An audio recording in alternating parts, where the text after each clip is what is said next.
How to fix Apple Music family sharing if it's not working. Hey guys, welcome back to the channel. If you'd like to fix the Apple Music family sharing not working, here is what you should do. So first and foremost, you have to check your family sharing setup. In order to set it up, head over to the settings. Once you have opened settings, tap on your name, which is also known as Apple ID. Once you tap on your Apple ID, tap on Family Sharing option. Once you tap on Family, you will get the option to set it up.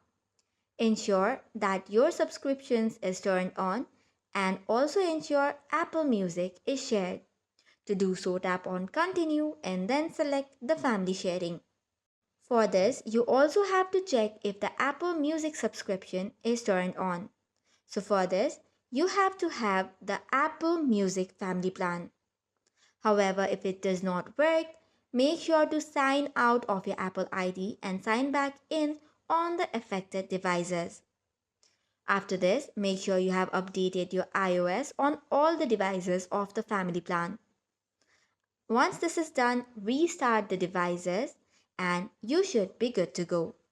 Keep in mind all the family members must use the same region or country for Apple ID.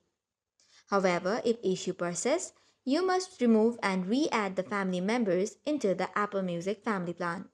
So that is all for today's video. For more such contents, do not forget to hit the like and subscribe button. Thank you and keep watching.